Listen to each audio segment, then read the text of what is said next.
we're very big believers in like having competition, right? And like open competition, right? And the network was obviously on track to be largely monopolized by a single actor, right? And that to us is, I think, pretty scary. When you have someone who's a monopoly, right? The monopoly is in just the ultimate position to they can pick and choose winners, they can squeeze everyone on fees, right?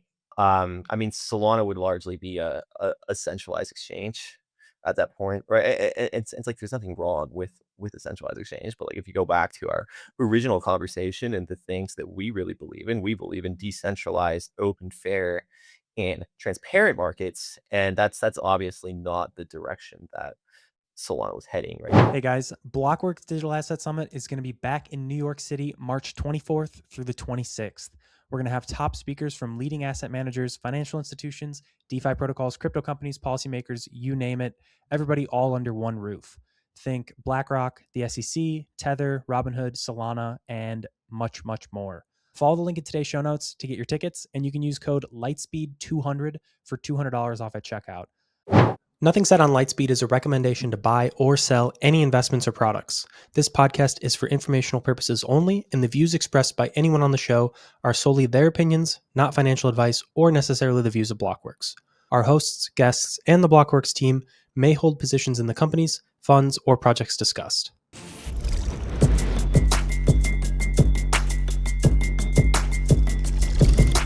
Hey guys, welcome back to another episode of the Lightspeed podcast. Today I am joined by Ben, CEO of Harmonic. Ben, how are you doing today? Really glad to have you on. Good, good, good. Glad I could be on. How are you?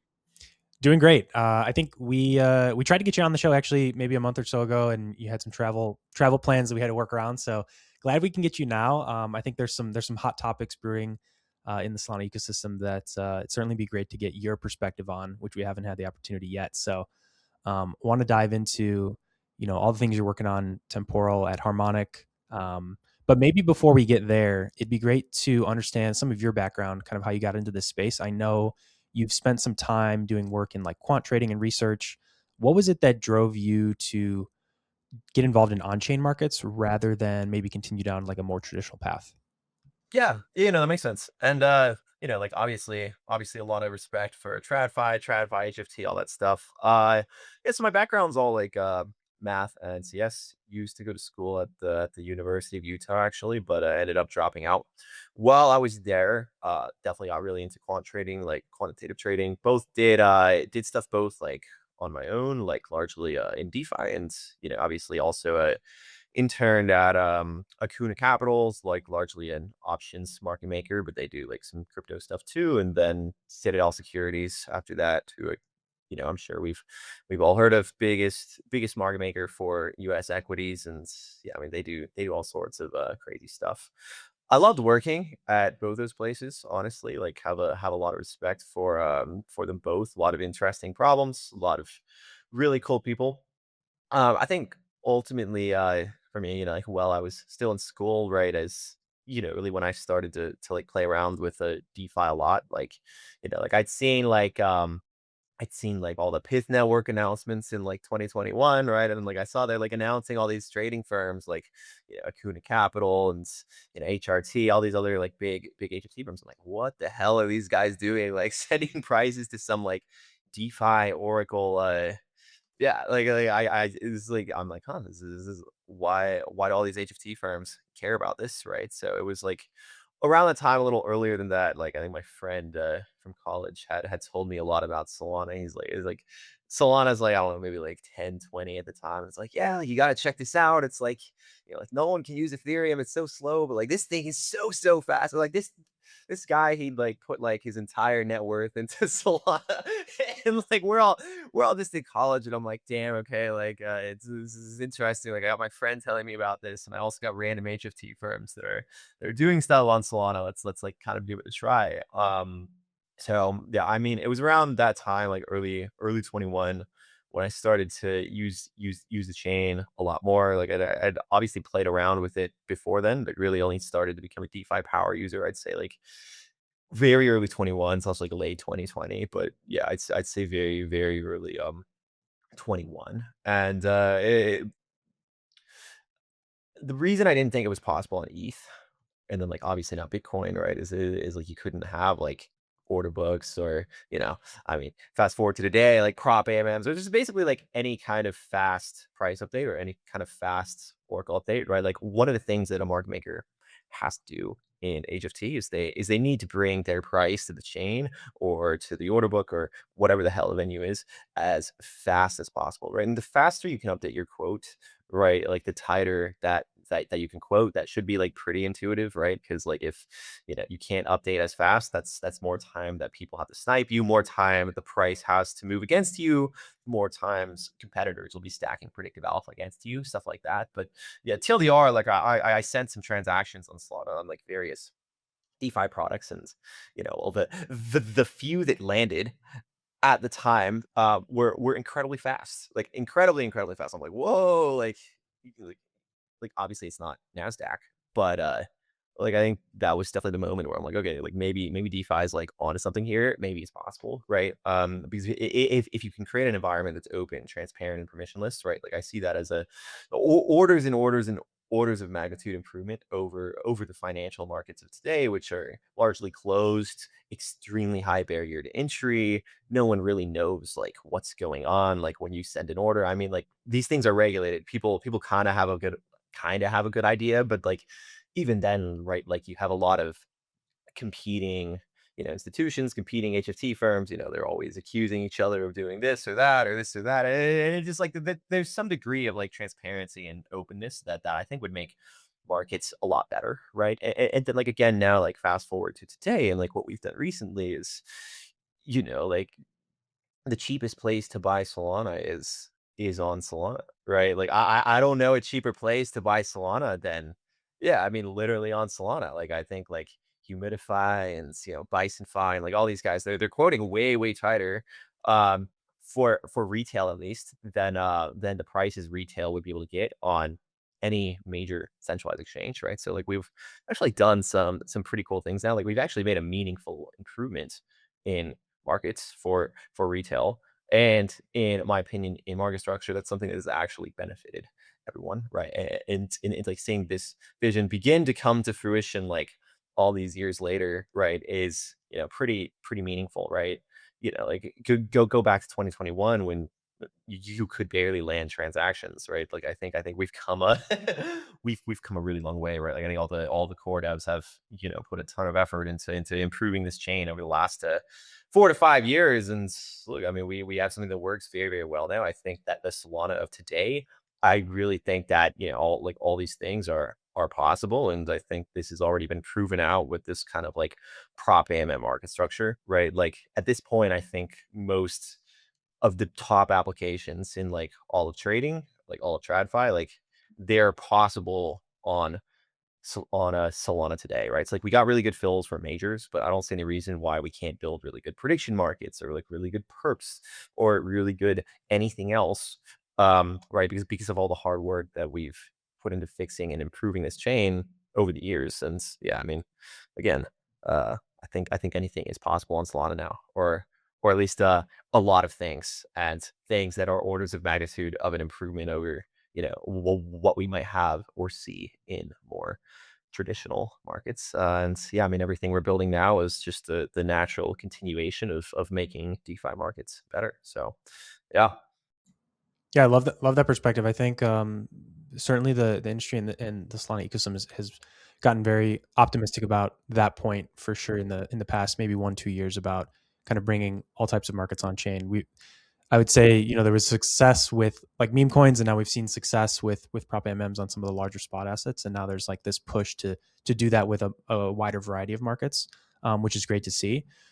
You mentioned, earlier Solana difficulties with landing transactions. I can definitely attest to that as well. I remember some of those days and having to spam maybe 10 transactions in a row to actually get something through. We're not in those days anymore, thankfully. I want to talk maybe before we get into like the specifics of what Harmonic does. I know as well that Temporal and the research that like broader team does is related to obviously the work that you do at Harmonic, but have also put out products like Nozomi, the transaction scheduler, and maybe also some affiliation to Humidify. There's kind of like these couple of products that have maybe been spun out of that sort of research brain. Is there any like I don't know, synergy between some of those products, or just like, the knowledge or like talent pool there is just been able to kind of run all of these like maybe slightly related but successful products? Can you speak to that a little bit? Yeah, so I mean, look, like our team definitely has some of the best engineers on Solana and like some of the best people I think in the wider industry. Like I truly believe that we've built a truly phenomenal team here at Temporal, and I think a lot of the people on this team are quite unmatched. When it comes to building these things, there's obviously overlap, right? We're gonna have to build smart contracts for all these things. We're gonna have to land transactions for all these things. We're gonna have to write really high performance, low level code for all these things, right? So like when it comes to just engineering lift of building all these things, like these are all highly technical, right? Like I think Harmonic is the first ever like fully remote block building solution that's ever existed on Solana. It's an incredibly hard technical problem, right? Humidify is one of the best, if not the best market maker on Solana today, right? And Nozomi is the fastest way to land a transaction on Solana today. And don't take my word for it. Go out and look at all the numbers of P&L and volume and latency and rewards, like all these things, right? Whatever metric like you want to measure it on, like I truly think that these solutions are all the best in their category. Like these things aren't like directly interacting like at the moment, right? I think Nozomi obviously uses like harmonic bundles, right? But then those harmonic bundles are open to everyone, right? Like Humidify is going to use harmonic bundles as well, but it's not even sending harmonic bundles yet. I think funnily enough, some of Humidify's competitors are already sending harmonic bundles, and Humidify is not sending harmonic bundles yet, just because we've not implemented that yet. But yeah, I mean, like generally we're obviously trying to keep things pretty open here and just give a meaningful improvement on the Solana we had before Harmonic existed, right? Yeah, that's great clarity there. I think there's like maybe an assumption within the ecosystem that there's like I don't know, that the success of each of these products has maybe been compounded by the fact that maybe they interact in a certain way. I guess I'd wonder maybe more generally. The data's all out there. Yeah, There's like no data or evidence that like we're doing anything like shady at all, right? Like there's no statistically significant difference in like the 5-second markouts like across clients, right? Like it's like the data's all out there on chain, right? I think anyone can look at it and they can draw conclusions on their own. But yeah, I mean, obviously we're not we're not doing anything like crazy sketchy or like giving ourselves any advantages, like because the data's all right there on chain. Like if we did that, everyone could see it. yeah, and I think that's a fair take. Obviously, it's not like some of the products are limited from the rest of the community to use, right? So, in that sense, I think that makes a ton of sense.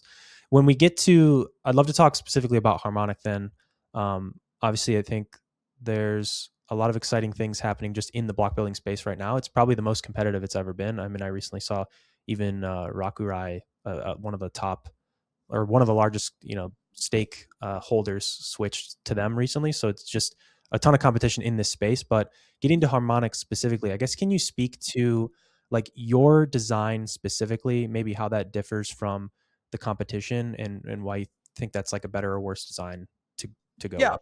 yeah. So I mean, like first of all, we're very big believers in like having competition, right? And like open competition, right? And the network was obviously on track to be largely monopolized by a single actor, right? And that to us is, I think, pretty scary, right? Because I think we've all seen this play out many times in various economies and various systems over the centuries, right?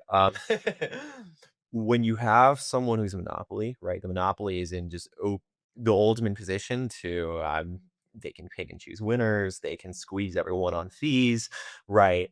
I mean, Solana would largely be a centralized exchange at that point, right? It's like there's nothing wrong with a centralized exchange, but like if you go back to our original conversation and the things that we believe in decentralized, open, fair, and transparent markets, and that's obviously not the direction that Solana was heading, right? There were a lot of people advocating for just turning Solana into a centralized exchange, right? Like a lot of those people would argue we need sequencing just like a centralized exchange in order to be hyperliquid when this obviously isn't true, right? Like we've already got tighter spreads on Binance than the top centralized exchanges in the industry, right? So I'm like, what the hell is going on here, right? Like we've got we've got monopolies with marketing, right? There were a lot of other problems, right? Like we were getting rate limited left and right by the existing systems. We obviously wanted the rate limits to go away.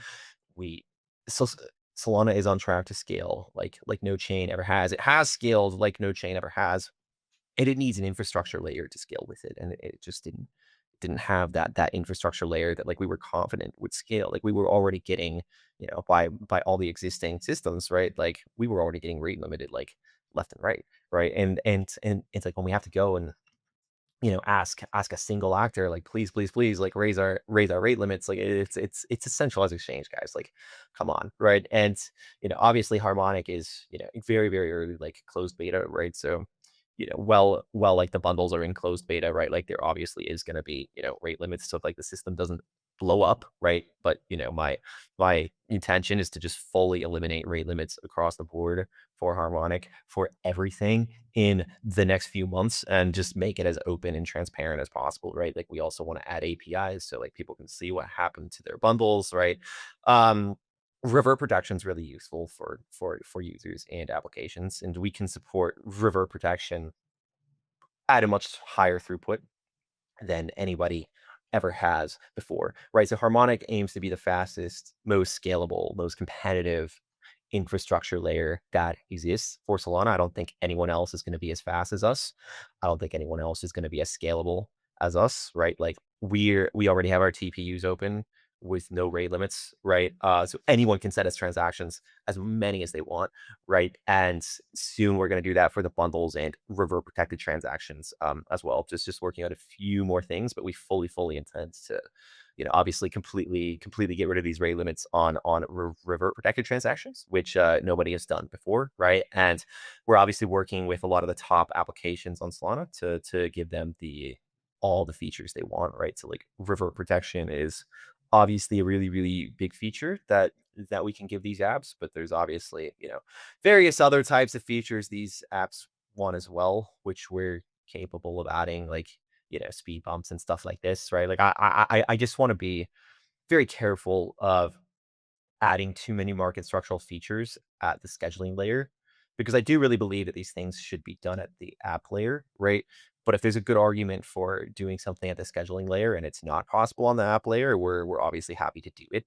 But if you look at the direction that Solana is going with, all these proposals that we're seeing, right? It's very possible that this kind of scheduling or like the validator or like a single block builder scheduling their blocks isn't going to happen, right? There's a lot of people that want to move to in protocol ordering, right? Which is a requirement for MCP, and we can talk about that in a bit, right? There's currently an in protocol ordering proposal, some FBA proposal that we hate, by the way, which would basically enshrine RevStrat into the protocol without MCP, right? And we'll talk about MCP later, but like it's this censorship resistance that you really really want for MCP. But yeah, does that kind of answer the original question of like how does Harmonic differ? Like any other questions to that regard? Yeah, maybe just specifically on sort of the auction process. Like I guess as far as I understand today, the current sort of harmonic design is you've got maybe an internal auction system where a couple of block builders compete, and then there's a selection for maybe which block or which kind of ordering of transactions gives the highest fee. I guess can you speak to like why, if that's correct, and why that's sort of like the ideal design from your point of view? Yeah, so I mean, largely a lot of validators have asked us for this. I think I think the original inspo for the blog auction was validators asking us for a blog auction, right? It's like we call it multiple concurrent builders, right? Because like instead of having one block builder building the block, you can have multiple block builders that are all building the block at the same time, and the validator can choose the best block according to their preferences, right? It's like we aim to give the validators basically as much control as possible over what the block building and block packing strategies are, right? And if you're if you have certain criteria, right? I mean, just say like rewards as like really simple criteria, right? It's hard to know ahead of time what exactly is going to maximize that, right? So one thing that can make sense is to run many strategies in parallel, right? Because different actors have different specialties, right? Like different block builders are probably good in different scenarios, right? And if we have all these different block builders all build a block at once, right?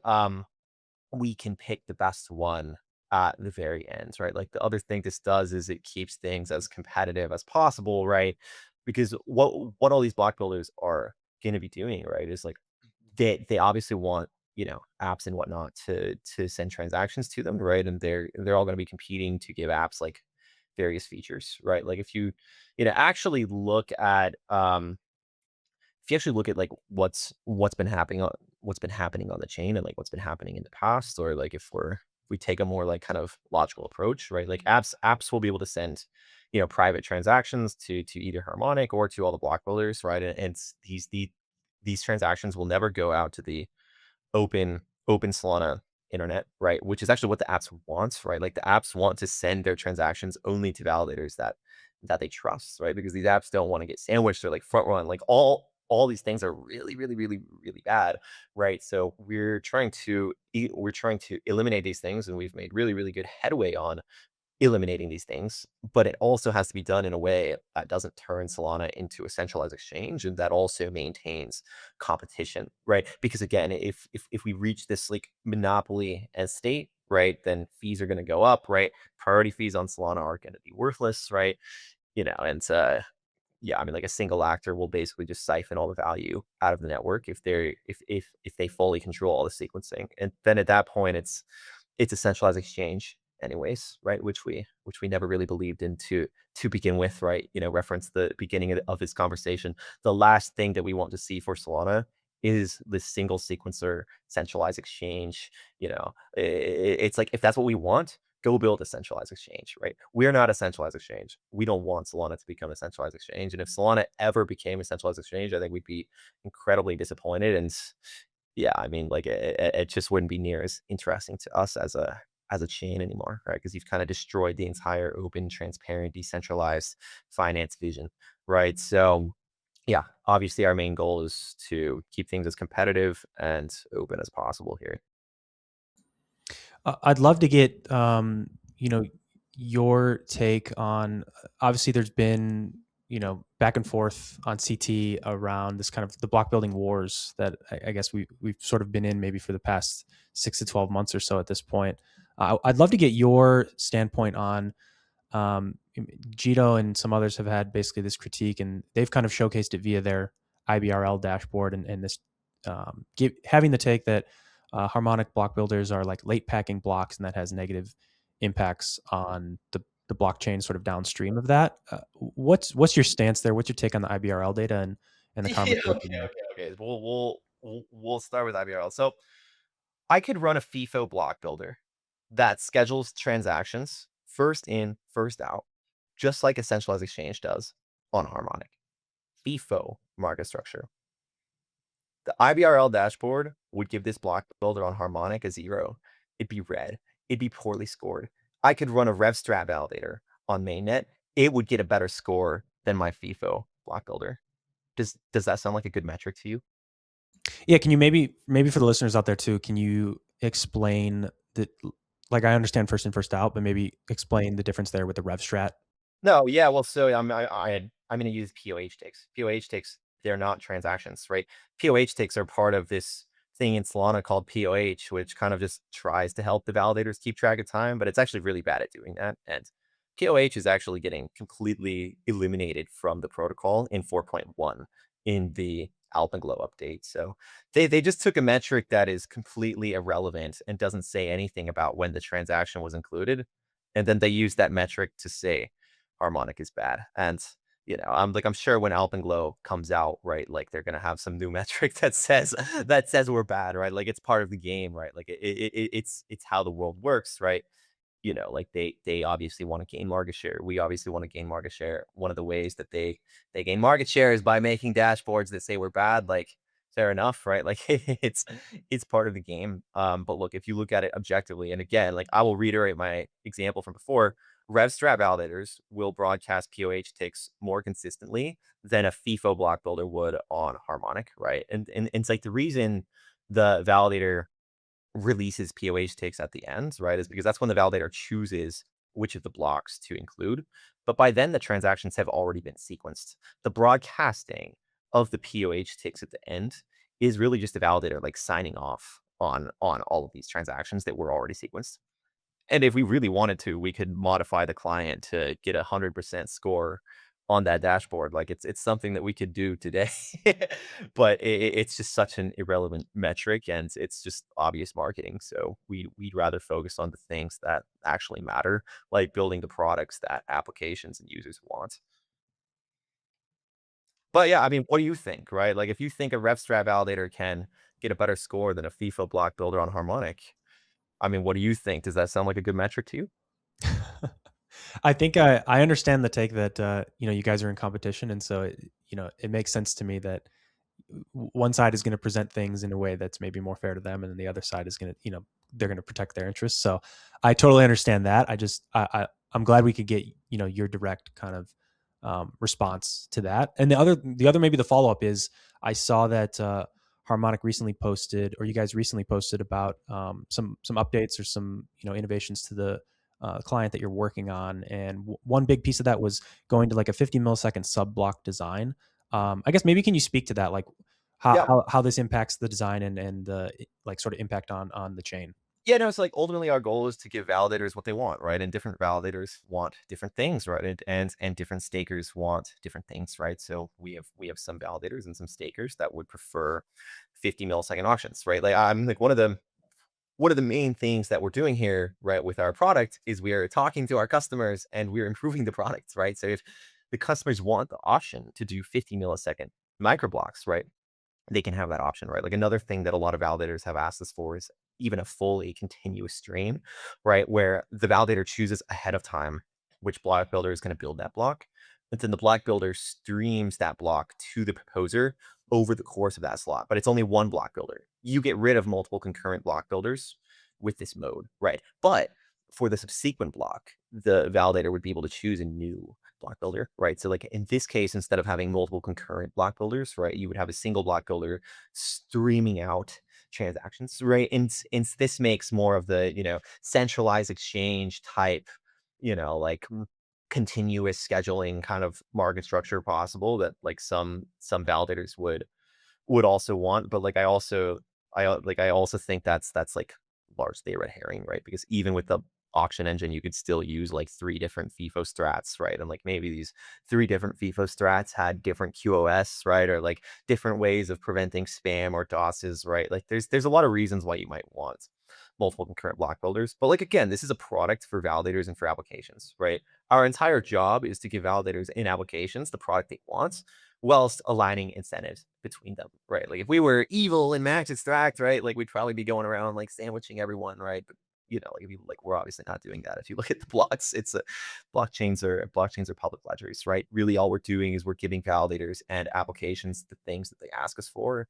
And that's what we try to stay focused on, right? Obviously like there's a lot of marketing and like Twitter jargon and whatnot, like like we'll engage occasionally when we feel it's necessary. But like at the end of the day, we're a team that ships. We prefer to, stay heads down, shipping the product that validators and apps wants, right? Like I would prefer to minimize the amount of my time that I spent responding to marketing on Twitter, right? Because I think I think largely, part of the strategy a lot of competitors use is let's just waste as much of their time as possible. Let's try to bait them into crashing out on Twitter, right? It's like, again, like I think the track record speaks for itself, right? Like, while our competitors are fighting us on Twitter, we're shipping new features, we're shipping a product, right? We're shipping the things that apps and validators want, and that's what we're going to continue to unapologetically do. Great take. Let's maybe as we shift towards speaking about kind of like the MCP world, which seems to be kind of like a consensus future for the chain. I'm curious, like there is maybe one takeaway I have in that in the current sort of rotation of leaders today, and the different, the makeup of having different block building systems and designs, and sort of rotating through those for an app or like market maker perspective.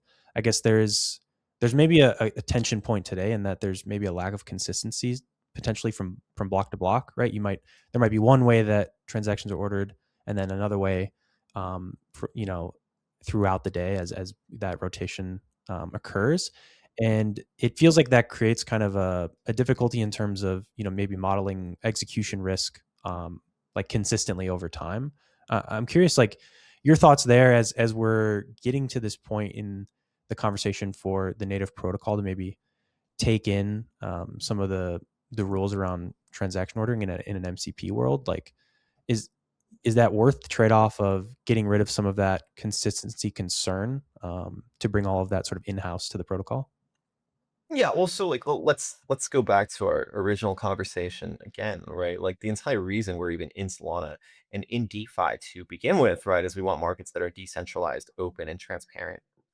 If everyone on the network is scheduling things the same way, yet they all have the ability to independently schedule transactions, there's kind of some red flags going off in my mind here, right? Like we have a protocol where any validator is allowed to schedule transactions in any order they want.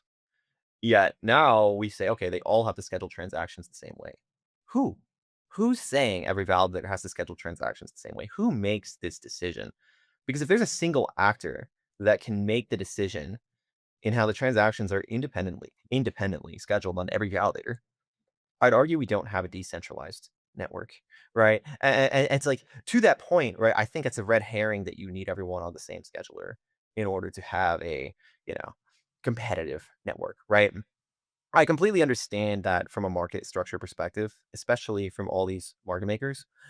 It's really, really different, and it's, like, kind of a shock, right? Like, this was me too, right? Like, I went from, like, trading on TradFi to trading on DeFi. I'm like, "Oh, this is completely different market structurally," and it's a hard problem. It's such a hard problem that we've created a product, Nozomi, and several of Nozomi's competitors have created products to solve this problem. But they've all actually solved that problem, like, pretty well. Like, if you look at all the top, like, Insto market makers that are all on Solana today, and there's actually more of them than you would think. They're actually all using these transaction landing products that we and others have created, right? And one of them is even opting to solve a lot of these problems themselves, and they're also doing incredibly well. This particular player is doing an insane amount of volume and quoting incredibly tight, and they've been figuring it out. Like we have multiple institutional players like Wintermute and others, right? Like I won't label the others because they're a little more low key, but Wintermute like has a publicly labeled address, and they're actually all doing very well on Solana, and they kind of actually all have figured it out. And all of these guys, how tight do you think spreads are right now on Solana? Uh, Depends on the asset, I would imagine, but Okay, let's say like Sol USDC, yeah, the Sol USD, I'm sure they're quite like bit to the BIP level at this point, like single BIP or multi BIPs. single Yeah. digit bips, sometimes even sub single digit bip, sometimes, right? Now, how many different schedulers do you think are on Solana today? That the last time I've spoken of, I've heard of maybe like 8 or 9, maybe there's more or less, Yeah, I but mean, I would probably guess there's more, right? Because like we know of the ones that are labeled, right? But then there's always all these like unlabeled ones, and which is fine. I like that. That's a conscious trade off that we make of having a network that's inherently decentralized. Now, if we want to protocolize ordering, that's another conversation entirely. But if we protocolize ordering, then all the transactions are ordered the same way in a way that's still decentralized. That's different from just forcing everyone to run one entity's scheduler, which would be really, really bad for decentralization in our view. But like the point I wanted to make is why are all these guys saying that you need a single scheduler if we have several institutional market makers and like even us, right? Like market making on chain and giving retail spreads that are an order of magnitude better than the spreads that they'll get on any crypto centralized exchange. Like make it make sense. Like let's use some data here, right? Like let's just look at the data. And if you look at the data is clearly telling us that on Solana of today, more efficient markets are possible. Right now, are there things that can be and should be improved? Absolutely. Right. But do we need everyone on Solana running the scheduler of, a monopoly? Like, probably not. Right. That's much more problematic in our view. Anything that centralizes the network is orders of magnitude more problematic unless someone can show us the data otherwise. Right. the entire thing, or like the entire reason we're even in DeFi, right? Per the beginning of this conversation, once again, is open, transparent, decentralized networks. And a network where everyone is running my scheduler or your scheduler or someone else's scheduler is not a decentralized network. It's a centralized exchange, right? Now, again, there's nothing wrong with a centralized exchange. If we want a centralized exchange, I think, we can build a centralized exchange. I think we build a really good centralized exchange. I think Jump would build a really good centralized exchange. I think that a lot of these market makers would all be able to build a really good centralized exchange, right? But to each their own, right? There's trade-offs in every single scenario, right? And the trade-offs that are really important to us are decentral, or like the trade-off that is really important to us is decentralization, right? Like I think that's one of the most important things for the Solana network of today, and obviously one of the most important things going forward, right? Like everything that we've done with Harmonic was, largely with this goal of maintaining decentralization of the network. And like I truly think that if Harmonic didn't exist, like the network would be much less decentralized than it is today. Gotcha. So, just from my understanding, you have just a there's a nuance that you think in terms of there's a difference between everyone sort of aligning to use the same kind of software client versus we can agree on the ordering rules and everyone works around the same ordering rules, and those are sort of different outcomes and with different implications. Maybe as we think about MCP, like I think there's a question that's sort of starting to pop up around if we move to this future where and maybe maybe MCP's 12, 18, 24. I don't know how many months out at this point. There's some best guesses, but we'll see. Um, One of the things is if we agree on the ordering rules and maybe some of the block and transaction ordering is sort of like a solved thing for the protocol to an extent. Does it take away from like Harmonic and other block builders existing block or existing business model? And I guess how do you fit into that world? Are there other sort of service offerings that you can lean into? Or are you thinking about this? Yeah, so well, I mean, obviously if we protocolize ordering and if we make ordering deterministic in protocol, right? Like the role of a block builder doesn't really exist anymore. Now, still under this world, there's a lot of features that, I think validators and applications and users will still want. Um, what are those features, right? I think we'll have to find out another day, right? If and when we launch these products, right? I don't want to say much publicly about what our plans would be in these worlds. But I would say that Harmonic would still exist. It would just look different, right? Like right now, there's certain demands that validators and applications have, and I think in this new world, the demands that applications and validators have would change, right? And as to not reveal said plans to competitors that are surely watching, right? I think we'll have to stay tuned and find out what these things might look like. But I will say that in that world, we're not going anywhere. Awesome. Love to hear that. I guess I'd love to get your viewpoint on like what do you think your realistic timeline expectation for Alpenglow, which is a prereq, and then MCP is? Do you expect the kind of numbers that are thrown around? Like, do you think those are realistic? Do you think it takes longer, I shorter, mean, I and think like everyone's throwing around different numbers for yeah, MCP. and how urgently do you feel that like given what you just said? So I mean, first of all, like I'll also like address Alpenglow real quick. Alpenglow is really, really important for the protocol. Like we're heavy supporters of Alpenglow. It's actually in 4.1. Ashwin and the other folks at Onza have done good work there. And yeah, my understanding is that Alpenglow exists in the mainnet upstream client today, right? It's in a version 4.1, right? That will be adopted at some point, probably in the next few months, right? We'll see. I don't know what the exact release timeline is by, Anza and Fire Dancer on you know, all of these things, but I mean it does exist up there in the code. You can go look at 4.1. Like my understanding is that it's basically like ready to go, right? Like we're just, probably running final tests, right? Like we want to activate it on testnet first, fully prove it out. But Alpenglow is like pretty close, right? The MCP is a completely different story, right? I think it's hard for me to give a concrete we should do it or we shouldn't because we haven't even seen the protocol, or sorry, we haven't even seen the proposal yet, right? Like there's a lot of MCP proposals that have gone around, internally between Onza and Fire Dancer and others, but like I feel like there's a new one every few weeks, right? People change their positions every few weeks, and yeah, I mean, truthfully, right? Like before, we said we support this or we're against this, and this is the timeline at which we want this. I think it largely depends on the specifics of the protocol. Because with MCP, the devil is in the details, right? So there's one property of MCP that's really, really important. Uh, and that one property basically outweighs all the other things MCP does. Like all the other effects that MCP has are other than this one property are largely negative. And it's like this one property that like we think may make the entire thing worth it is censorship resistance, right? So right now you have a single block builder or a single proposer. At the end of the day, they do have a single, undisputed monopoly over what happens in that 1.6 seconds that they have the leader. Nothing changes this.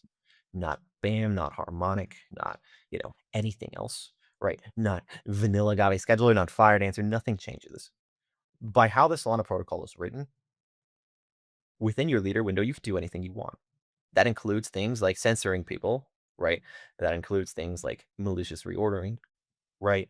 But it's that censorship that's really, really bad, right? Because applications can actually already do their own ordering. Like you don't need ACE in the scheduler for applications to do their own ordering, right? Like in fact, KV from our team, put out a really excellent paper on asynchronous market queues, right? Asynchronous market queues are basically how applications do their own ordering, right? So like I could actually already make maker priority without any special scheduler today on Solana with asynchronous market queues. And we see asynchronous market queues as incredibly beneficial to Solana. They also do not break composability. That's also a red herring. Like I think we put out this piece, but we have a piece on why AMQs don't break composability and how you can actually build contracts that allow composability with AMQs. I'll have to see if we put that piece out. I don't remember if we actually did. I think that we did. Um, but overall, we're very, very bullish on AMQs for a Solana market structure. But like even then, there is one thing that can throw a wrench in that, and that's if like we have a validator that just censors, because that causes me for the application to have to wait longer to get my full view of the world, right? Because if I only process transactions in a single block builder before basically doing my next state transition, my view of the world has been limited by whoever the block builder was at the time because they could have censored, right?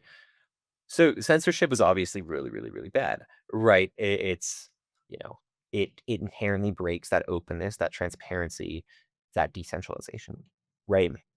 So what we want to see in Solana is more censorship resistance.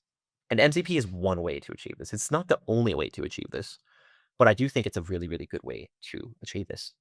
Now, the problem with MCP, right, is that the devil is in the details, right? MCP is guaranteed to increase latency, right, for like landing of transactions, right? Like right now, say I'm right next to the proposer, right? I can just send a transaction to the proposer. It could actually broadcast that transaction out if it wanted to, like milliseconds later, right? That's just not possible under MCP, right? Because under MCP, you have multiple proposers all over the world, and they all have to reconcile state with each other, right? Like the speed of light is too slow, right? Like you need rounds between all these proposers to actually reconcile state, right? If they're all able to include and broadcast transactions at the same time, right? Like there is some inherent latency overhead, right? There's also inherent consensus overhead, right? Like obviously you need to coordinate between all these proposers, all these relayers, right? There's been shred relayers in some of the more recent MCP proposals. I won't get into the details there or why we think we need those, but TLDR, right, is there's going to be latency added, there's going to be a lot of complexity added, and there's some aspects of MCP that could actually make market structure worse, right? Um, Now, I won't get too deep into like what this might look like, but like if you have fee ordering, right? Like it will basically in a way make the protocol itself like parasitic to applications, right? Um, because basically instead of like the applications being able to instead of enabling this very fast or like very like FIFO type scheduling that certain validators want, right? You're now basically just auctioning off the top of the block to the highest bidder.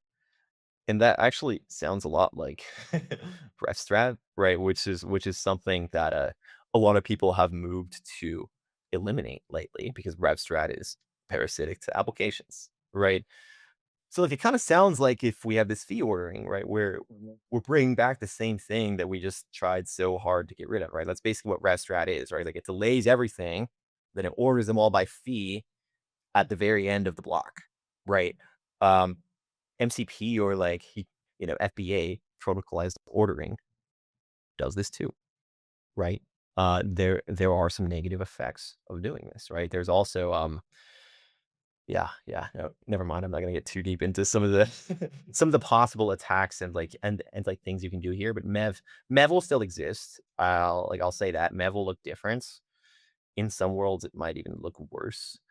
It's just hard for me to comment exactly on what the trade-offs are here because we haven't even seen a proposal, right? Now, like that said, I do think MCP could be incredibly beneficial to Solana because it gives us that censorship resistance that we really, really, really, really need, right? Like my view is largely that the devil is in the details, and I want to see the exact proposal. I want to be able to reason on exactly what the trade-offs are, right? Like I'm talking slow here because I'm just speculating about what the trade-offs of like any one proposal could be, right? All of these futures that I've kind of just talked to you about are theoretical futures, right? Like they're things that we've seen in proposals in the past, never any written proposals, just like discussions at, core dev meetings and whatnot. None of these things really exist yet. It's all kind of speculation, right? So like I think logically what we want to do, right, is once there's an MCP proposal that at least like a lot of people agree on, or like at least the very, very like pro MCP camps agree on, right? They should put forth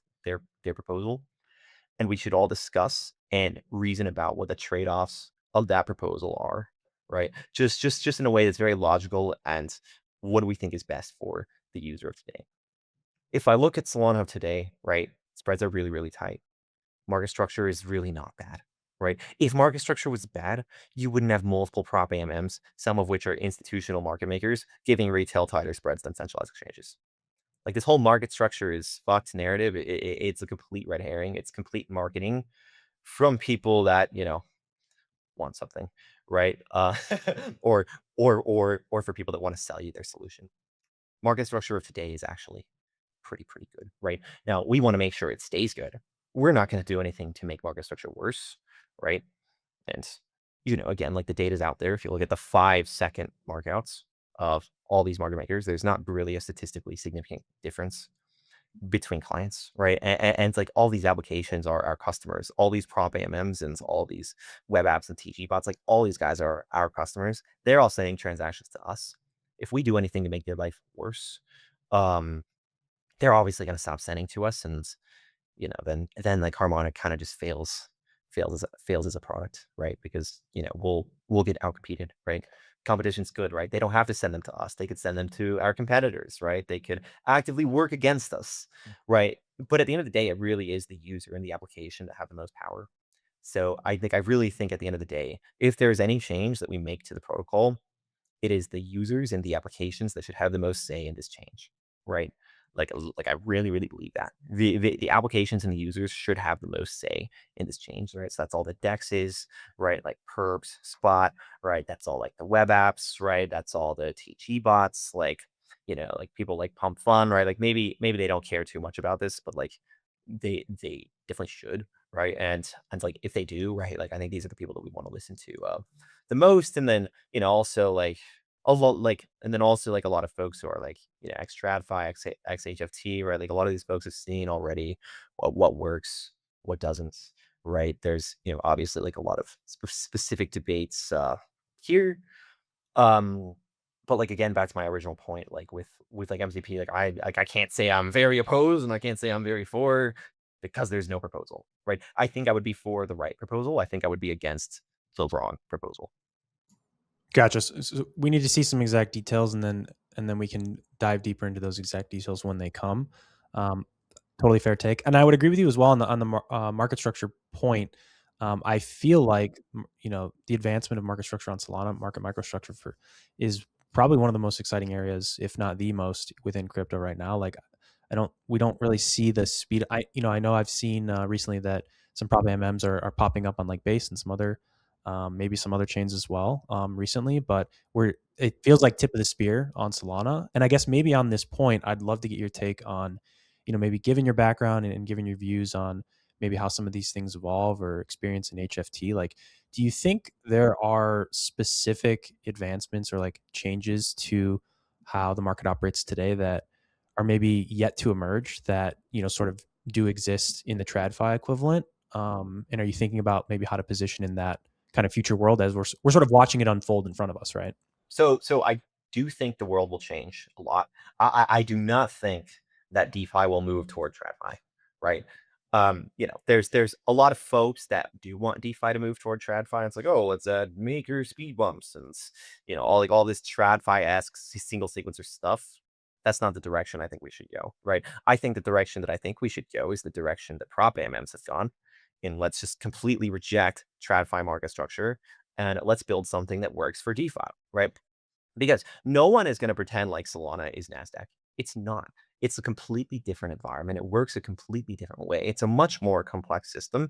And there is inherently increased confirmation latency because you have a decentralized network, because you need multiple rounds, right? In order to actually confirm that transaction. And like you can see that the proposer has processed your transactions and you can, optimistically react based on that state, right? Yeah, I mean, I could get way into that, but like it's like all in all, the point that I want to make is that Solana is a completely different system than NASDAQ, right?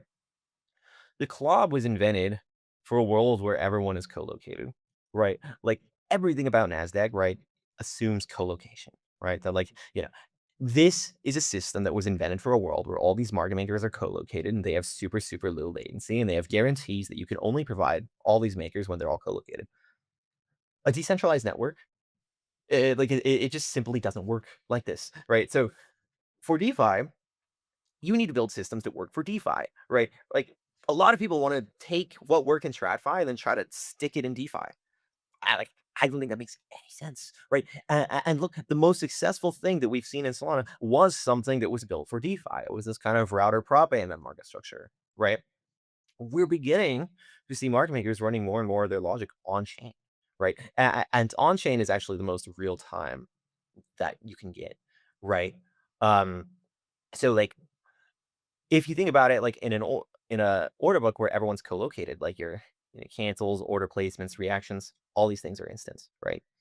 Now, in in Solana, if you have to wait for your transaction to come back to you, and then you have to send a transaction back to the chain to react, you're already too late. That's already a lot worse, right? But how do we fix this in DeFi, right? Is we actually give market makers the ability to run logic on chain. And then all of a sudden, if you're running logic on chain, it does not matter where in the world the code is running. But that execution, that reaction is actually still instant because your logic as a market maker is running on chain, right? I'd like with this simple realization of, okay, let's just move my important logic on chain. Um, the experience gets a lot better for market makers on Solana, and that's largely what we've done with like prop AMMs. And there's obviously like some Solana specific things, right? Like CUs and like they can kind of control what kind of orders have priority, right? Like I'm very for opinionated applications. I'm pretty against an overly opinionated protocol, but I'm very for opinionated applications. You can have N prop AMMs that all have different rules, that all have different speed bumps. You can have a single router that composes over all of them and still guarantees that the user gets the best price out of all of them, right? Like that is insanely good market structure, right? Like obviously right now, like we haven't even moved to this world where all the prop AMMs are radically different. They're all actually quite similar, right? Like the routers are pretty strict right now. But like if you ask me where I think Solana is going to go, we're going to see more and more logic running on chain, right? We're going to see more and more, especially maker logic running on chain. We're also going to see better router logic running on chain, right? As we started to see with a few of the routers are starting to run more and more of their router logic on chain. And I think we're going to see a lot more of the logic moved on chain. I also think we're going to see a lot more new types of unique applications, right, that are built specifically for DeFi and built specifically for DeFi market structure. And that instead of pretending to automate under or operate under TradFi constraints, they will operate under DeFi constraints, right? Markets buy DeFi for DeFi, right? And yeah, I get that it's hard as someone that's been on a centralized exchange your entire life to, now learn something new. But like, Wintermute and like all these other guys have like kind of already proven it's possible, right? Like Wintermute's doing well, right? There's other TradFi market makers that are doing well on chain. There's many of them. There's like a lot more than people think that are actually doing well on chains. We're also, doing all the market making through Humanify, doing pretty well there. So look, it's different, but different just means different. That does not necessarily mean worse, right? Like I get that people will have to adapt. But the trade-off of decentralization to us is just strictly worth it, right? Like, okay, it looks a bit different, but it's decentralized, and I will take that trade-off any day, right? So we have some internal designs for like types of matching engines and like types of exchanges that we'd like to build in the future or help someone else build. Obviously, as you can see, we're pretty busy by or it's like with everything that's on our hands. Right now, but we have some really, really cool internal designs that just bring a whole new level of composability, interoperability, and overall market structure that Solana's really never seen before. And I really hope one day we can, put out some of these designs and build these things or help someone else build these things because we do have really, really cool internal designs. But yeah, I mean, I think you're going to see Solana fully taking advantage of its composability.